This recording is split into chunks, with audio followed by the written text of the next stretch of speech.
السلام عليكم ورحمة الله تعالى وبركاته. كي دايرين المشاهدين؟ كنتمنى تكونوا بخير وعلى خير ولقاكم هاد لا فيديو في احسن الاحوال وبصحة جيدة وكي غاديين مع سيدنا رمضان.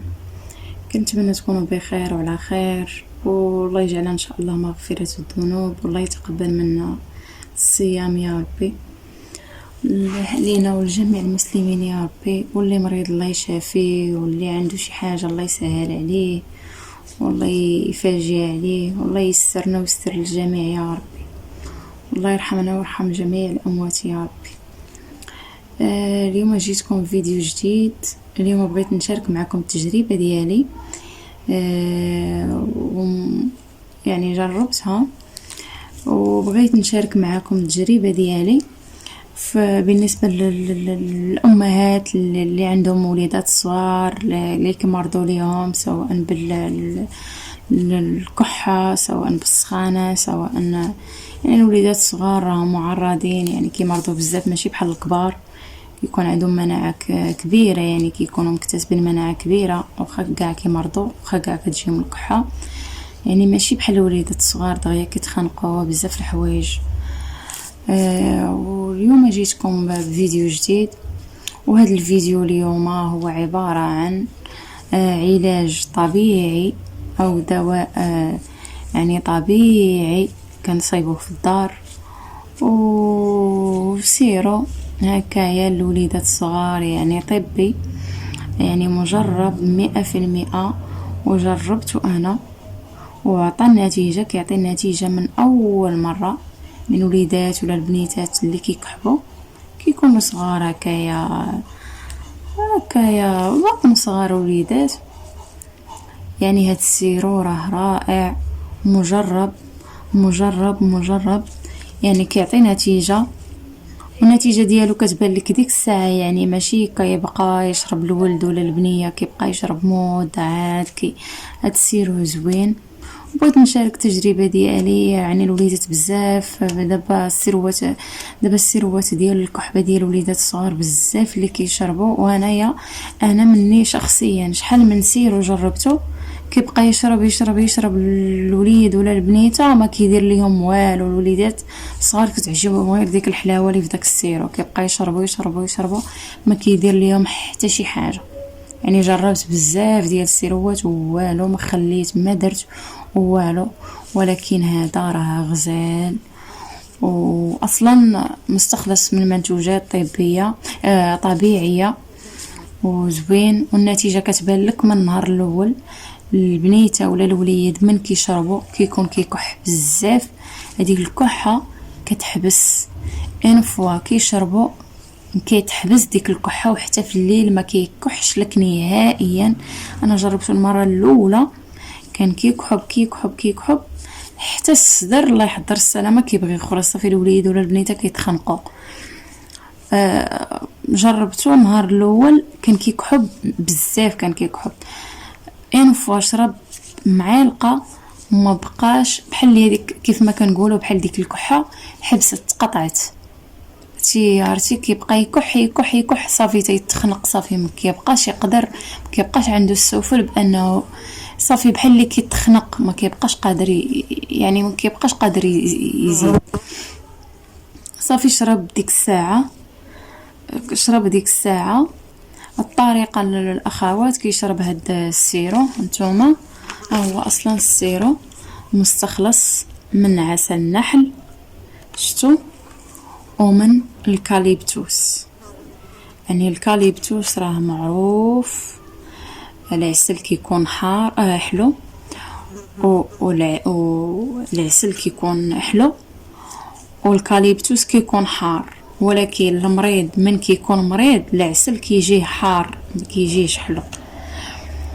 مستخلص قلت لكم من العسل ومن الكاليبتوس، يعني من كيشربوا راه ما كيجيش حلو. مثلا حنا يعني اي واحد هادي يسولوا على هاد القضيه، اي واحد ممكن يكون مثلا كيكون صحيح ما فيه والو كيشرب العسل كياكل العسل راه كيجي حلو، ولكن ان فوا كيكون مريض راه كيجي حار.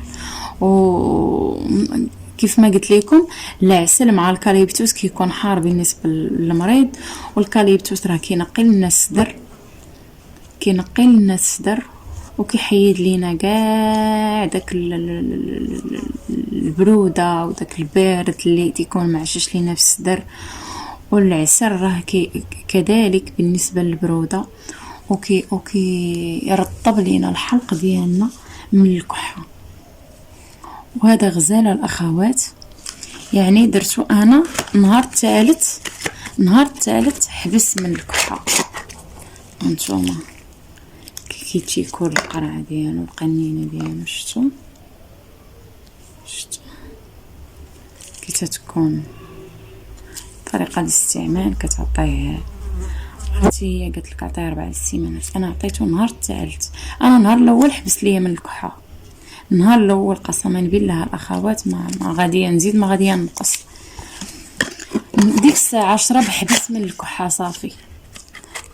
كيدفي اصلا فيه الكاليبتوس، يعني راه سخون.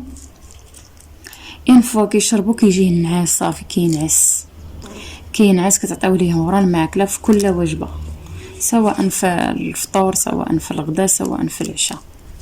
انا ديك الساعه خديتو في عشيه، يعني خديتو في الليل تقريبا، خديتو في عشيه مع ديك المغرب.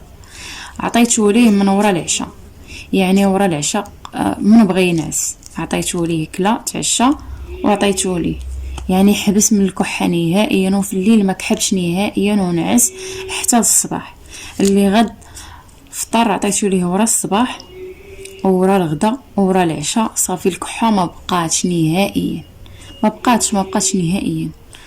دازت شي شويه، دازت شي يومين هكايا، ديك الكحه ما بقاتش. مره كيكح ديك الكحه مره في النهار، مره 2 مرات في اليومين، صافي وزدتو شويه صافي اليومين هذا ما بقيش عطيته. عرفتي راه غزاله الاخوات وطبيعي 100%، يعني مستخلص من مواد طبيعيه فيه العسل والكاليبتوس، يعني مواد طبيعيه وزوينه. وهي تعطيه من 3 المرات حتى 4 المرات للوليدات في النهار، يعني ورا الماكله. انا عطيته قلت لكم النهار الاول عطيته مره، ونهار الثالث النهار الثاني عطيته 3 المرات صافي، ونهار الرابع اما الخامس عطيته مره، حيت بقى يدير ديك الكحبه مره كيكحب ديك الكحه، حيت بسالات مره يعني ماشي دائما. كيف قلت لكم. وحاجه اخرى، من كيبغي ينعس كندفي شويه ديال زيت العود كندفيه شي شويه، وكندهن ليه الصدر ديالو والبطن ديالو والكتف ديالو والظهر ديالو، يعني الظهر والكتفين، وكندهن ليه صدرو وكندهن ليه البطن ديالو باش كيرتاح وكيحس بالراحه، والدد ديالو كترتاح يعني، وحتى الصدر ديالو ما كيبقى كيدفى بداك الزيت، وكيرطب لينا ديك المسام ديال الصدر ديالنا باش كيجيه النعاس صافي. كينعس هذه دائما كنت كنديرها لي وكنعطيه السيرو. كيف قلت لكم هاد الوصفه طبيعيه كانوا كيديروها جداتنا وجدودنا والاباء ديالنا والامهات ديالنا. هي كاين هنايا زيت العود، هذه راه دايرها مده تقريبا في شهر 11 ولا في شهر 12 كنت درتها. كتبقى دائما ما كيوقع لها والو، ولا جعلها تبقى تاع عام ما كيوقع لها حتى شي حاجه. هاد الوصفه فيها الشريحه البلديه، وفيها الثومه البلديه، وفيها زيت العود او زيت الزيتون او زيت البلديه. كنشدوا الشريحه ديالنا كنغسلوها مزيان وكنفوروها. كيف قلت لكم كتغسلوا الشريحه مزيان وكديروها في كسكاس، كتفور يعني ما كتسلقش، كتفوروها نص تفويره، وكتزيدوا عليها ديك الثومه البلديه كتفوروها معها شي شويه. ومن كتفور كتخليوها حتى كتبرد، كتشدوها وكطحنوها في كاس ديال مونينكس، وكتزيدوا عليها من كتطحن كتزيدوا عليها زيت الزيتون. من كتزيدوا عليها كاي زيت الزيتون كديروها في قنينه ديال الزاج وكتخليوها في الظلام، كتخليوها مده حتى كتشرب مزيان. وديك الساعه كتبقاو تشربوا. اي واحد عنده الصدر، عنده البرد، عنده الكحه، عنده الرواح، اي حاجه كتشدوها وكتاخذوا معلقه دائما في الصباح على الريق، وكتاخذوها من كيبغي ينعس هكايا الواحد، من كيدفى ومن كيبغي ينعس كتاخذوها. راه دقه بطله للبرد ودقه بطله للكحه، ودقه بطله للصدر، راها غزاله وزوينه، راه طبيعيه. نتوما كتطحن كتجي على هاد القهوه، ما طحنوهاش بزاف باش ما تجيش بحال الحريره، خليوها هكايا شويه شاده عاقده شي شويه كيف ما درت ليها نتوما، بحال هكايا تمضغوها عادي بحال اللي كتاكلوا شي حاجه. من كتكون هكايا مطحونه بزاف ما المريض ما كيقدرش يستحملها، ما كيقدرش هكايا ياكلها من كتكون مطحونه بزاف. هكايا كتكون عادي شويه باقا شاده راسها، وراها غزاله، واحد الريحه ما شهيتكم فيها، سواء البنادم اللي مريض ولا ما مريضش ياخذها، يعني طبيعيه 100%، وغزاله. كنتمنى تجربوها وتردوا عليا الخبر هذه، سواء الكبار ولا الصغار. بالنسبه للاخوات اللي يقول لك عندنا تطلع الطونسيون ولا كطيح الطونسيون حقا فيها الثومه، راه ما كدير حتى شي حاجه نهائيا، هذه الا ما نفعاتك ما تضرك، الا ما نفعاتك ما تضرك. وكاين الاخوات اللي كيبغيو يديروا الزعتر ولا الزعتره فيها، هي من الاحسن ما ديروش فيها الزعتر ولا الزعتره، حيت الزعتره ولا الزعتر من كيبقى يترقد في هذا الزيت العود وكيبقى مده كيولي حار كيحرار، ما كيبقاش عنده داك، كيولي حار، ما كتقدريش تاكليها ولا هكا ولا تشربي هذا الزيت نهائيا. وكان اللي يقدر يصفي هذا الزيت هكايا يقدر يصفيه ويشرب، ولا ما بغاش ياكل هذه الشريحه، ومن الاحسن تاكلوا الشريحه. ودابا كنتمنى هاد الوصفه او هاد التجربه ديالي تكون فاتتكم، وتبارطاجيوها كاع الاخوات اللي عندهم الوليدات ولا الاخوه اللي عندهم الوليدات، يعني كيعانيو من هذا المشكل، ولا عنده الحساسيه ولا عنده هذه، راه مفيده جدا، وكنتمنى تجربوها وتردوا عليا الخبر. وبالنسبه لهاد السيرو يعني راه ما غاليش بزاف، راه داير تقريبا غير 50 درهم، وانتم 49 درهم، ما عرفتش واش كتبان لكم في الكاميرا ولا لا، راه ما غاليش. انا خديت هاد الصغير، راه كاينه الكبير وكاينه فيه 125 مليلتر، داير 50 درهم، راه ماشي بزاف. وكنتمنى تجربوا هاد الوصفه وتجربوا هاد السيرو اللي عنده اي مشكل، اللي عنده في الوليدات الصغار، وتردوا عليا الخبر. ودابا وصلت للنهايه ديال الفيديو، كنتمنى ينال الاعجاب ديالكم وتبارطاجيوه كاع مع الاصدقاء والاحباب والعائله، والى اللقاء الى فيديو قادم ان شاء الله. مع السلامه.